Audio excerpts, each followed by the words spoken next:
सर्व सन्माननीय व्यासपीठ, आदरणीय व्यासपीठ आणि समोर बसलेले सुद्धा सगळे आदरणीय शिक्षक, मागे बसलेले सगळे माझे दोस्त, सगळ्यांना मनापासून नमस्कार करतो. आणि इथून बोलायला उभं राहणार तेवढ्यात माझ्या लक्षात आलं की माझ्या शेजारी जी व्यक्ती बसली आहे 2 विषयात विद्यावाचस्पती आहे. त्यांच्या नावात सुद्धा संतपण आहे आणि आडनावात सुद्धा संतपण आहे. तर अशा व्यक्तीसोबत आपण बसणं ही फार मोठी गोष्ट आहे असं मला वाटतं. आणि अशा ठिकाणी महाविद्यालयाने मला बोलवलं त्याबद्दल ताईंचे आणि महाविद्यालयाच्या सगळ्या प्राध्यापकांचे मनपूर्वक आभार मानतो.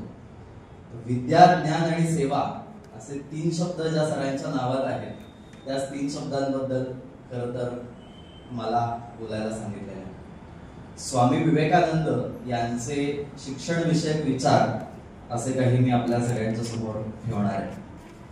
खरं तर आता ताई बोलत असताना माझ्या लक्षात आलं की ब्रिज बांधणं, पूल बांधणं वेगवेगळ्या समाज गटांमधलं असं महत्वाचं काम हे आपण सगळ्यांनी केलं पाहिजे असं ताईंच्या बोलण्यामध्ये आलं.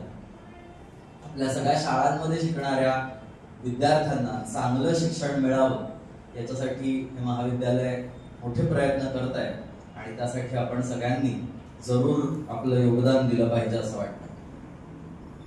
स्वामी विवेकानंदांच्या बद्दल 35 मिनिटात बोलणं हे थोडंसं अवघड आहे. 39 वर्षांचं आयुष्य जगलेला हा माणूस आहे. पण 39 वर्षामध्ये या हिंदुस्थानाला पुढची 2000 वर्ष टिकेल एवढा मोठा विचार या माणसाने देऊन ठेवलेला आहे. आणि त्याचं कारण असं आहे की प्रत्यक्ष तत्वज्ञानाचा अभ्यास आणि नुसता अभ्यास नाही तर ते तत्वज्ञान जगलेला हा माणूस. स्वामीजींचा जन्म ज्या काळात झाला तो काळ भारतासाठी अंधकारमय होता. त्याचा एक म्हणजे किती अंधकारमय होता ते थोडक्यात सांगतो. अगदी आता सुद्धा समजा घरी जाताना तुम्हाला एक काळं मांजर आडवं गेलं तर तुम्ही कितीही विज्ञानाच्या गप्पा मारा, कितीही तंत्रज्ञानाच्या गप्पा मारा, मनात येतच गेलं का काळं मांजर. असा आपला भारत देश आज आहे. 1862-63 साली भारत देश कसा असेल त्या काळात या माणसाचा जन्म झाला. मुघली सत्तेचं राज्य, इंग्रजांचं राज्य, पोर्तुगीज, डच, फ्रेंच सगळे भारतात येऊन बसले होते. आणि त्यात असा अशिक्षित, अडाणी, गांजलेला असा आपला भारत देश, त्या काळातला जन्म.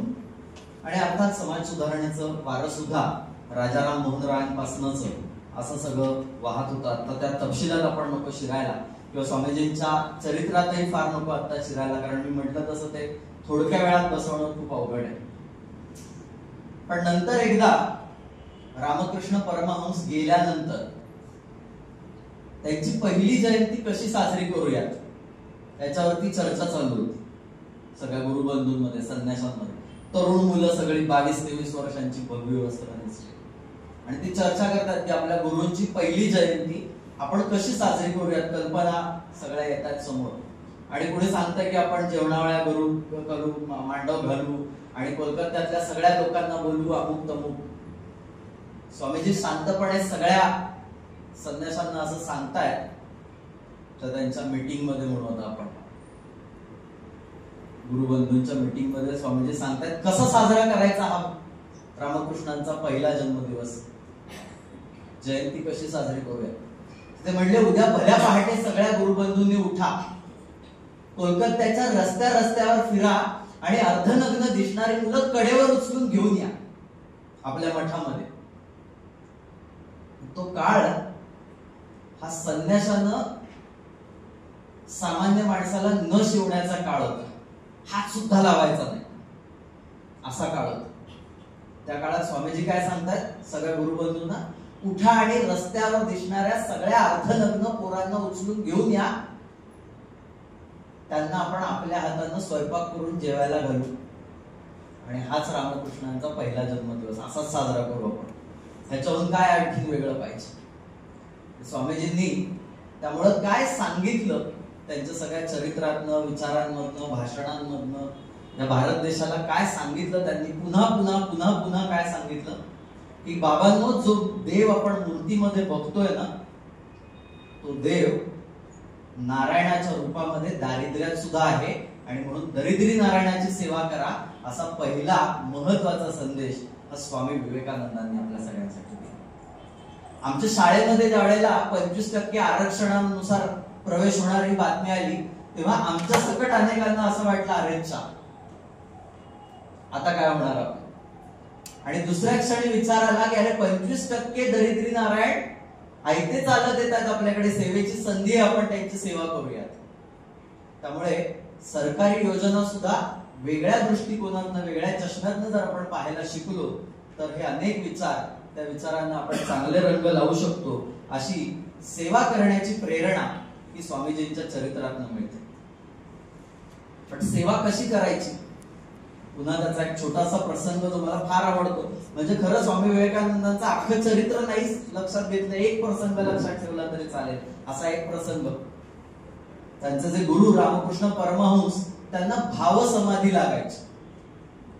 भावसमाधी म्हणजे काय, तर एखाद्या विषयात इतकं तल्लीन होऊन जायचं की परिस्थितीचं भान हरपून त्या विषयात बोलत राहायचं.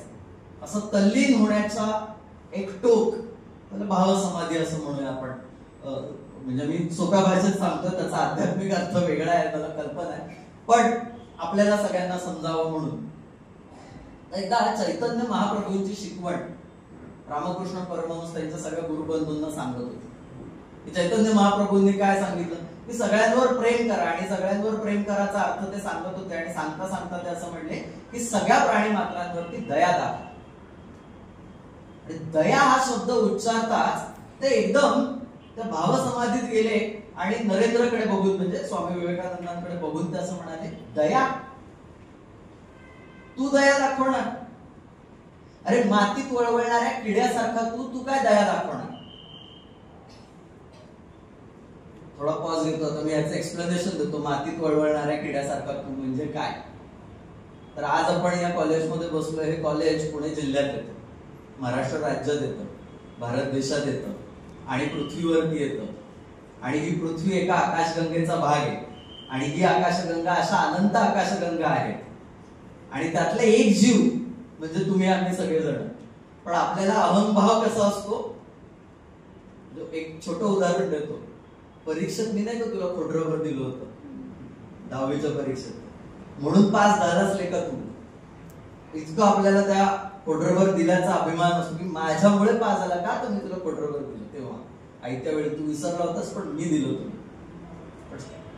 रामकृष्ण परमहंस काय सांगतात, अरे मातीत वळवळणाऱ्या किड्यासारखा तू दया दाखवणार? दया नाही दाखवायची, मग काय करायचं? सेवा करायची. शिवभावे जीवसेवा, स्वामीजींनी दिलेला दुसरा महत्वाचा मला लक्षात आलेला मेसेज, संदेश काय, तो शिवभावे जीवसेवा करायची. म्हणजे काय करायचं, तर मनात भाव पाहिजे की जणू काय मी परमेश्वराची सेवा करतो. दयाने दाखवते कोणा, दया दाखवणं म्हणजे मी कोणीतरी सर्वश्रेष्ठ आहे. रक्तदान केलं की लगेच स्टेटस अपडेट करायचं, बघा मी रक्तदान. दाखवायचं नाही कोणाला, देऊन गुपचूप मोकळं व्हायचं, ते खरं दान, मग ते अंगी लागतं. तर तसं ते म्हणतात सेवा करायची, भाव सेवेचा पाहिजे. आणि कुणाची सेवा करतोय, जणू काही परमेश्वराची सेवा करतोय. त्यामुळे असे जे कोणी गोरगरीब आणि अशिक्षित दिसत आहेत त्यांची सेवा करणं, आर्त रूप तू, रुग्ण रूप तू, अशा सगळ्यांची सेवा करणं म्हणजे खरं तर देशाचं काम करणं, धर्माचं काम करणं, असं स्वामी विवेकानंदांनी सांगितलं. आणि म्हणून स्वामीजींचं शिक्षण विचार काय आहे या सगळ्यातला, अशी जर सेवा करायची असेल तर माणसं येडी गबाळी असून चालणार नाहीत, शिकली पाहिजेत, अध्यात्मही शिकली पाहिजेत आणि तंत्रज्ञानही शिकली पाहिजेत, विज्ञानही शिकली पाहिजे. आणि नुसतं असं शिकून चालणार नाही. तर स्वामीजींनी मग सांगितलं सगळ्या तरुणांना की बलोपासना करा. सुदैवानं सरांनी बलोपासना सुद्धा केलेली. तर बलोपासनेचं महत्व स्वामीजींनी सांगितलंय. म्हटले मन वज्र हवे मनगट ते पोलाद. आमची पिढी कशी घडली पाहिजे, मन वज्र हवे अन मन गटते पोलाद, अशी पिढी घडली पाहिजे. स्वामीजी जर आज असते तर नक्की त्यांनी सिक्स पॅक्स दाखवले असते 100%. ते स्पर्धा लावायची त्यांच्या मित्रांबरोबर. कोलकात्यातल्या त्यांच्या घरी मी गेलो, अशी छान गल्ली आहे ती कोलकात्यातली. ते हाक मारायचे भल्या पहाटे सगळ्या मित्रांना आणि स्पर्धा लावायचे, आज कोण किती जोर काढतोय चला बघूया. सर्व प्रकारचे खेळ खेळायचे. आपल्या सौरव गांगुलीच्या आधी क्रिकेट शिकलेला बंगाल मधला पहिला माणूस म्हणजे नरेंद्र आहे, स्वामी विवेकानंद. इंग्रजांकडे आयटीत गेले आणि म्हणाले की मित्र माझे, ग्राउंड तुमचं, बॉल तुमचं आणि ट्रेनिंग तुमचं, आम्हाला क्रिकेट शिकवा. नंतर एकदा एका भाषणात स्वामीजींनी सांगितलंय की ज्याचा फुटबॉल एका लाथेत जितका जास्त उंच उडेल त्याला भगवद्गीता जास्त चांगली समजेल. त्यामुळे आधी बोलोपासना पाहिजे. आणि मग ते काय म्हणतात, मग म्हणतात की पोटातली भूक भागली पाहिजे. लोकांच्या पोटातली भूक भागवण्याची ताकद आपल्या देशात आली पाहिजे. असं केव्हा सांगतायत, जेव्हा आपल्यावरती राज्य करणारे लोक आहेत त्या काळात त्या देशाला ते सांगतात की उठा, जागे व्हा, अरे शक्ती आहे तुमच्यात. आम्हाला कसं जमणार, आपण तर कसे भारत देशात जन्माला आलोय, तर ग्रामीण भागात खेड्यात, आपलं कुठं इंग्रजी चांगलं आहे, आपल्याला कुठं काय येत आहे तेव्हा, असं म्हणून कसं चालेल, जमणारच जमणार. असा आत्मविश्वास आपल्या सगळ्या पिढीत निर्माण केला पाहिजे असं स्वामीजी सांगतात. आणि कुठून आलं हे सगळं, कुठून कळलं त्यांना हे सगळं ज्ञान. अर्थात त्या काळात ते प्रचंड शिकले होतेच. वडील बॅरिस्टर होते, त्यामुळे वडिलांकडून खूप शिकलेले होते. संगीत शिकलेले होते, उत्तम संगीत शिकलेले होते. स्वामीजींना ध्रुपद ख्याल गायकी येत होती, अत्यंत सुंदर गायचे, उत्तम तबला वाजवायचे, उत्तम पेटी वाजवायचे, उत्तम पखवाज वाजवायचे. रायपूरला वडिलांबरोबर गेले होते, महिनाभराचा कालावधी होता, म्हणले त्याला बुद्धिबळ शिकू, म्हणून बुद्धिबळ शिकले. उत्तम स्वयंपाक करायचे. असं सर्व गुण संपन्न असलेलं ते व्यक्तिमत्व आहे. आपण सगळ्यांनी जरूर ते वाचलं पाहिजे असं मला वाटतं. पण या सगळ्याला एक महत्वाची जोड त्यांच्या व्यक्तिमत्वाला होती आणि आज शिक्षणात त्याची फार महत्वाची गरज ही मला जाणवते. आणि ती गरज काय, अनुभव शिक्षण. स्वामीजींचा सगळा दिनक्रम जर बघितला रामकृष्ण गेल्यानंतरचा, तो भल्या पहाटे सुरू व्हायचा आणि रात्री संपायचा. त्यात अध्यात्माचा अभ्यास होता, विज्ञानाचा अभ्यास होता, देकार्त, ह्यूम, फिक्टे, स्पिनोझा या सगळ्या त्या काळच्या तत्ववेत्यांचा अभ्यास, स्पेन्सरचा अभ्यास त्यांनी केला. बीए फर्स्ट इयरला असताना त्या स्पेन्सरला पत्र लिहितोय नरेंद्र फर्स्ट इयरचा मुलगा स्पेन्सरला, युरोप मधल्या तत्ववेत्याला पत्र लिहितोय की तुझं तत्वज्ञानावरची, फिलॉसॉफीवरची पुस्तकं वाचली, त्याच्यातल्या ह्या 4 डाऊट्स मला वाटतात आणि फिलॉसॉफीत ही 4 गोष्टींची भर घालायला पाहिजे असं मला वाटतंय. असं पत्र पाठवलंय स्पेन्सरला. आणि स्पेन्सरचं उत्तर आलंय, सर आपण कोणत्या कॉलेजमध्ये प्राध्यापक किंवा प्रिन्सिपल आहात सांगा, मला आपल्याला भेटायला आवडेल. आणि नरेंद्र कळवतोय ना, मी फर्स्ट इयर बीए ला शिकतोय. प्रचंड वाचन होतं, वाचनाची गती प्रचंड होती, इतकी प्रचंड होती की दिवसाला 200, 400, 400 पानं वाचून व्हायची. इंग्लंडमध्ये असताना एका लायब्ररी मधलं रोज एक पुस्तक बदलायचं. त्यांचा जो एक तिथला झालेला शिष्य होता, तो एका लायब्ररीतनं पुस्तक आणून द्यायचा. तर एकदा तो शिष्य आला पुस्तक घेऊन आणि स्वामीजींना म्हणला, स्वामीजी ते लायब्ररीचे ग्रंथपाल जे ते जरा चेष्टा करतायत तुमची. ते भारतातनं आलेला संन्यासी, तर थोडी इंग्रजी वाचता येत असेल, रोज 200 पानं वाचतो का कोणी, फसवतो तू तुम्हाला. स्वामी म्हणले आज मी जातो पुस्तक बदलायला. ते 200 पानांचं पुस्तक घेऊन स्वामीजी त्याच्याकडे गेले. काल आणलेलं पुस्तक त्या ग्रंथपालासमोर ठेवलं आणि म्हणले विचार काय. तो ग्रंथपालाने एक पहिले 2-3 प्रश्न विचारले, स्वामीजींनी उत्तर दिली. ग्रंथपाल म्हणले जरा आता मधल्या पानातला प्रश्न विचार. स्वामीजींचं त्याच्यावरचं उत्तर होतं, पान नंबर 123 वरून दुसरा पॅरेग्राफ, त्याच्यात असं म्हटलंय. लोकांना वाटलं हा बंगाली बाबा बहुतेक ब्लॅक मॅजिक करतोय, काहीतरी गडबड आहे, असं देवाने बहुतेक याला स्पर्श केलेला दिसतो आणि त्याच्यातनं तो चार्ज झालेला दिसतो. स्वामीजी म्हणतात असलं काही नाहीये, चार्ज काय झालं नाही. रीडिंग स्किल्सचे टेक्निक्स आहेत ती शिका. एका नजरेत काही माणसं 1 शब्द वाचतात, काही माणसं 2 शब्द वाचू शकतात, सरावानं 3 शब्द वाचता येतात, सरावानं एक वाक्य वाचता येतं नजरेत, एक नजर टाकली की एक वाक्य वाचता येतं. मी असा इतका सराव केला की एका नजरेत मी 4 वाक्य वाचतो आणि आकलनासह वाचतो. हे प्रॅक्टिसने जमतं असं स्वामीजी सांगतात. पण मला सांगायला आनंद वाटतो की स्वामीजींच्या या प्रसंग, आणि मी खोटं नाही सांगत आहे, आमच्याकडे ज्ञानप्रबोधिनीमध्ये याच्यावरती संशोधन झालंय. रीडिंग स्किल्स वरची टेक्निक्स विकसित झालेली आहेत भारतामध्ये, पुण्यामध्ये. तर हे सगळं जे तंत्रज्ञान आहे अभ्यासातलं सुद्धा ज्ञान ग्रहण करण्यात आपल्याला असं वाटतं की सगळ्यात चमत्कारच असेल. रामकृष्ण परमहंस प्रचंड आजारी होते, बोलता येत नव्हतं, भयंकर आजारी होते. आणि हा नरेंद्र एकदम विज्ञाननिष्ठ माणूस होता. तर एकदा एका शिष्याच्या अंगात आला आणि ती देवी काली माता काय काय मागायला लागली अंगात आली. स्वामीजी म्हणले जाऊ द्या, ते काय ते बघा म्हणे. ते काय गेले नाही तिकडे. 2-4 दिवसांनी परत त्या शिष्याच्या अंगात आले, परत आला. 3-4 वेळा झाल्यानंतर स्वामीजी गेले. अंगात येत होतो, घुमत होता तो शिष्य, असा गोल गोल गोल गोल घुमत होता. स्वामीजी गेले, त्याच्या बकोटीला धरलं, एक जोरदार लागावली, उद्यापासून माझ्यासोबत व्यायामाला यायचा, अजिबात देवी बिवी काय अंगात नाही आली पाहिजे. आणि स्वामीजी सांगताय की रामकृष्णांना घशाचा कॅन्सर झालाय, आज त्याच्यावरचं काही उत्तर नाहीये, त्यांची सेवा करणं हेच उत्तर आहे. मी एक टाइम टेबल आपण देतो, त्याप्रमाणे औषधं द्यायची, त्याप्रमाणे त्यांचं सगळं आपल्याला सेवा करायची. असा अत्यंत विज्ञाननिष्ठ माणूस होता, ज्याचा भगवद्गीतेवरचा, उपनिषदांवरचा, वेदांवरचा प्रचंड अभ्यास होता. आणि हा सगळा अभ्यास व्यवहार्य करण्यासाठी, अनुभव शिक्षण घेण्यासाठी रामकृष्ण गेल्यानंतर स्वामीजींनी भारताची परिक्रमा केली. अखंड हिंदुस्थान, ऊन वारा वादळ पाऊस काहीही न बघता ते फिरलेत अख्खा भारत. त्यांचा भूगोल चांगला आहे, त्यांनी पटकन डोळ्यासमोर आणा. बंगालमधनं निघाले, आताचं झारखंडमधनं, बिहारमधनं, उत्तर प्रदेशमधनं, उत्तराखंडमधनं, टिहरी म्हणजे श्रीनगरच्या बाजूला गेलेले आहेत, वरती जम्मू काश्मीरमध्ये, तिकडनं खाली हरियाणा मार्गे दिल्लीत आलेले आहेत, पंजाबला गेलेले आहेत, गुजरात मधनं, राजस्थान मधनं अलवारच्या महाराजांचा प्रसंग आपल्याला माहिती आहे, गुजरात, मध्यप्रदेशमधनं खांडवा मार्गे महाराष्ट्रात आलेले आहेत. महाराष्ट्रात तिकडे आधी मुंबईला गेलेले आहेत, मुंबई ते पुणे असा प्रवास केलेला आहे. मुंबई पुणे प्रवासामध्ये एक पिळदार मिशीवाला, पगडीवाला एक माणूस शेजारी बसलाय. दोघांची छान बौद्धिक गट्टी जमली. पुण्यात ते त्या पिळदार मिशीवाल्या माणसाच्या वाड्यात पण राहिले 10 दिवस. त्या माणसांनी नंतर लिहून ठेवलंय, या स्वामीजीचा या भारताला आता काही उपयोग नाही, नंतर उपयोग आहे. आणि स्वामीजींनी लिहून ठेवलंय, लोकमान्य टिळकांच्या सारखा माणसाचा भारताला आजच उपयोग आहे, तेव्हा त्यांचं ऐकलं पाहिजे लोकांनी. आणि मग पुणे, सातारा, कोल्हापूर, बेळगाव मार्गे खाली ते गोव्यात उतरले.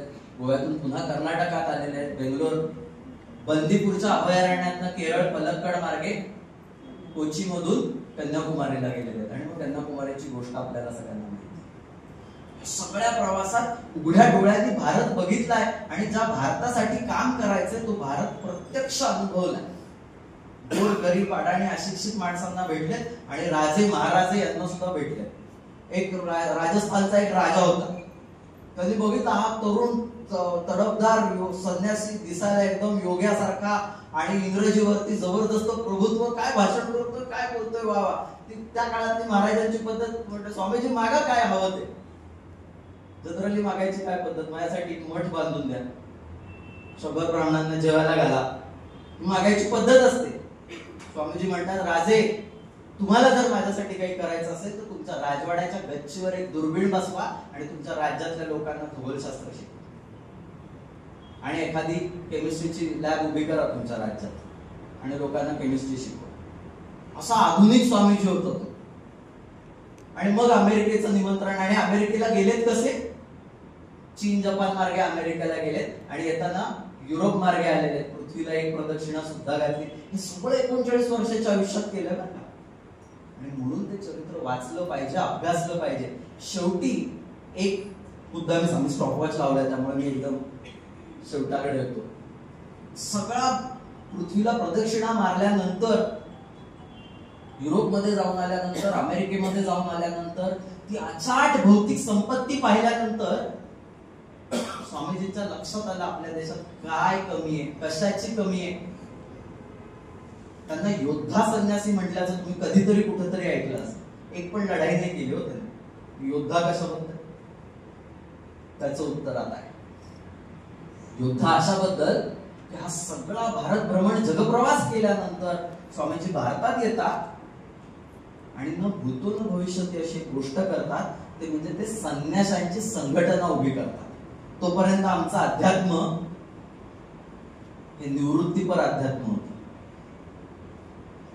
मोक्ष प्राप्ती. आणि भुकेल्या श्वानास्तव ही मोक्षाची हेळना करणारा हा नरेंद्र काय सांगतोय, या देशातला कुत्रा सुद्धा जोपर्यंत उपाशी तोपर्यंत मला मोक्ष नको. संत ज्ञानेश्वर माऊलींनी सुद्धा हेच नाही का सांगितलं, दुरितांचे तिमिर जावो. आणि त्यासाठी काय व्हायला पाहिजे, तर सगळ्या जगाला स्वधर्म कळला पाहिजे. स्वामीजी तेच सांगतात, सगळ्या जगाला स्वधर्म कळला पाहिजे. आणि म्हणून सगळ्या संन्याशांनी एकत्र येऊन संघटना बांधली पाहिजे. आणि नुसतं संन्याशांनी नाही, गृहस्थी माणसांनी सुद्धा येऊन संघटना बांधली पाहिजे. 2 गोष्टी स्वामीजींनी सांगितल्या सगळ्या संन्याशांना. पहिली गोष्ट सांगितली, आत्मने मोक्षार्थम, आत्म्याच्या मोक्षासाठी प्रयत्न करायचेच, काम करायचंच, त्याच्यात काही शंकाच नाही. जगद्हिताय, जगाच्या उद्धारासाठी सुद्धा काम करायचं. आणि म्हणून बेलूर मठासाठी उभा राहिलेला लाखो रुपयांचा त्या काळातला निधी बिहारच्या पूरग्रस्त भागात देऊन टाकला. अख्खा निधी, सगळे जमलेले पैसे, ते सगळे गुरुबंधू हवालदिल झाल्यावर तुम्ही तिकडं परदेशात एवढी देणगी आणली, लोकांकडे आम्ही पदर बसून एवढे पैसा कमवलाय, आणि तुम्ही काय करताय, बेलूर मठ बांधायचं सोडून देऊन टाकताय पूरग्रस्तांना. आणि नुसतं देत नाहीये, ते संन्याशांना सांगतायत चला तिकडे प्रेत उपसायला, पुरात अडकलेली. तीच खरी सेवा. हे राहू दे, मठ बीट नंतर बांधू म्हणले. आज मठ फार सुंदर बांधलेला आहे, जरूर जाऊन बघण्यासारखा आहे. दुरितांचे तिमिर जावो, असा महत्वाचा संदेश ज्ञानदेव माऊलींनी दिला. आणि त्याचं प्रात्यक्षिक स्वामी विवेकानंदांनी घडवून आणलं. आज आपण आपल्या मुलांना हेच शिकवायला हवं की उघड्या डोळ्यांनी बघ, हे जे AI, machine learning, design thinking, हे जे सगळे अत्याधुनिक विषय आहेत, ते पाश्चात्यांकडनं जरूर शिकूयात, पण ते का शिकूयात हे आपल्याला जगाला शिकवावं लागेल. कसं ते त्यांच्याकडून शिकू, पण कशासाठी ते आपण शिकवू सगळ्या जगाला. असं भारत विश्वगुरु करण्याचं कार्य अजून राहिलं. हे जे काम राहिलेलं आहे ते आपल्याला, तुम्हाला, आम्हाला पूर्ण करायचं. आपल्या भारत देशावरती एक जोक केला जातो, मी अनेकदा सांगतो तो जोक. बाहेरची माणसं आपल्याला काय म्हणतात माहितीये, तुम्ही 4 माणसं एका दिशेने एकदाच जाता आयुष्यात. कधी सांगा, 5वा आडवा खांद्यावर असेल तेव्हा. कुणाला पोचवायचं असलं की आपण एका दिशेने जाऊ शकतो, असं जोक करतात बाबा. नाही तर तुम्ही काय एका दिशेने जाणारी माणसं नाही. तुम्ही एक ठिणगी पुरते आपल्याला भांडायला, धर्माधर्मात, जाती जातीत, शेजाऱ्या पाजाऱ्यात, सगळीकडे आपण भांडू. स्टाफ रूम मध्ये, शेजारच्या वर्गाशी, सगळीकडे भांडू शकतो. जबरदस्त क्वालिटी आपण. आणि स्वामीजी म्हणतात की तीच आपल्याला एलिमिनेट करायची, काढून टाकायची. संघटना हे सूत्र बनावे, एकत्र आलो पाहिजे, नेतृत्व करायला शिकलो पाहिजे. सत्तेसाठी नव्हे, नेतृत्व करायचं म्हणजे सगळ्यांच्या हितासाठी. कॉलेजचं जे ब्रीदवाक्य, बहुतांचे हित, त्यासाठी नेतृत्व करायचं. आपापल्या शाळांमध्ये नेतृत्व करणारे आपण सगळेजण संघटनेचं सूत्र नक्की जपत असाल असं मला विश्वास वाटतो. भारताला विश्वगुरु करणारी पिढी आपण सगळेजण घडवत आहोत. त्यासाठी तुम्हा सगळ्यांना मी वंदन करतो.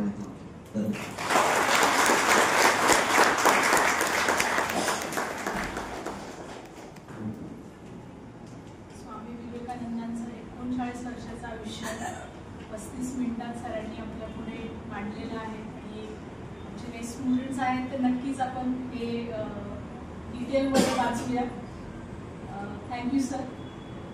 यापुढे आपले जे प्रमुख पाहुणे आहेत आणि एक उत्तम वक्ते आहेत ते आहेत डॉक्टर ज्ञानेश्वर किसन काळवे.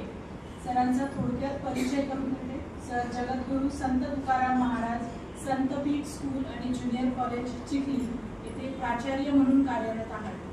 सरांनी शिक्षण व्यवस्थापन आणि संत साहित्य यात PhD केलेली आहे, जी शिंदे सरांनी आपल्याला सांगितलीच आहे.